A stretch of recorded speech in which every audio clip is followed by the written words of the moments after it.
എൻ്റെ മോൾക്ക് പെട്ടെന്ന് പാസ്ത കഴിക്കണമെന്നൊരു കൊതി പറഞ്ഞു.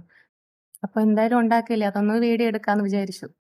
ഞാൻ ഉണ്ടാക്കുന്ന രീതി എങ്ങനെയാണെന്ന് നമുക്കൊന്ന് കണ്ടു നോക്കാം. അതിലേക്ക് ആവശ്യത്തിനുള്ള വെള്ളം ചൂടാക്കാൻ വയ്ക്കുക. വെള്ളം തിളച്ചതിന് ശേഷം അതിലേക്ക് ആവശ്യത്തിനുള്ള ഉപ്പും ഇട്ട് പാസ്ത നമുക്കതിലേക്ക് ഇട്ട് കൊടുക്കാവുന്നതാണ്. പിന്നെ പാസ്ത പരസ്പരം ഒട്ടിപ്പിടിക്കാണ്ടിരിക്കാൻ വേണ്ടിയിട്ട് നമുക്ക് കുറച്ച് ഓയിൽ ഒഴിച്ച് കൊടുക്കാം.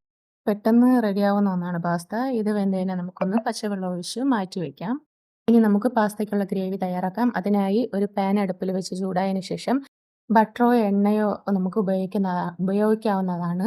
ഞാനിപ്പോൾ വീട്ടിലുണ്ടാക്കിയ ഒരു ബട്ടറാണ് ഉപയോഗിക്കുന്നത്. അതിലേക്ക് ചോപ്പ് ചെയ്ത കുറച്ച് വെളുത്തുള്ളി ആഡ് ചെയ്ത് കൊടുക്കുക. അത് ചെറുതായിട്ട് മൂത്ത് വരുമ്പോൾ ഇതിലേക്ക് ആവശ്യമുള്ള പാല് ഒഴിച്ച് കൊടുക്കുക. പാല് തിളച്ച് വരുമ്പോൾ നമുക്ക് ഇതിലേക്ക് 2 ടേബിൾ സ്പൂൺ കോൺഫ്ലോർ കലക്കി ഒഴിക്കാവുന്നതാണ്. ഇത് ഗ്രേവി കുറുകി കിട്ടാൻ വേണ്ടിയിട്ടാണ് ഉപയോഗിക്കുന്നത്. ഗ്രേവി കുറുകി വരുമ്പോൾ ഒരു ക്രീമി ടെക്സ്ചർ നമുക്കിതിൽ കിട്ടും. പിന്നെ ഇതിലേക്ക് ആവശ്യമായുള്ള ഉപ്പ് ചേർത്ത് കൊടുക്കുക. പിന്നെ കുറച്ച് മധുരത്തിന് വേണ്ടിയിട്ട് കുറച്ച് പഞ്ചസാരയും ചേർത്ത് കൊടുക്കാവുന്നതാണ്. രണ്ടും കൂടെ ബാലൻസായി നിൽക്കും. അതൊരു പ്രത്യേക ടേസ്റ്റ് കൊടുക്കും ഇതിന്.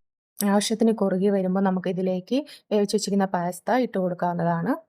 ഇവ നന്നായി മിക്സ് ചെയ്തിട്ട് നമുക്ക് ഇതിലേക്ക് ക്രഷ് ചെയ്ത് വെച്ചിട്ടുള്ള മുളക് നമുക്കിതിലേക്ക് വറ്റൽമുളക് നമുക്കിതിലേക്ക് ചേർത്ത് കൊടുക്കാവുന്നതാണ്.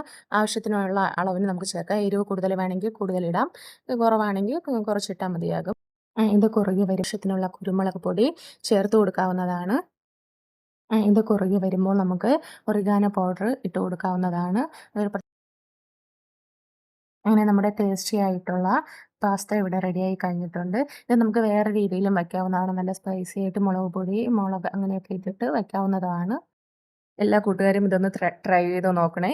ഇത് വളരെ എളുപ്പമാണ്. അത്രയ്ക്ക് നല്ല ടേസ്റ്റിയുമാണ്. എല്ലാവരും അതൊന്ന് ട്രൈ ചെയ്ത് നോക്കണേ.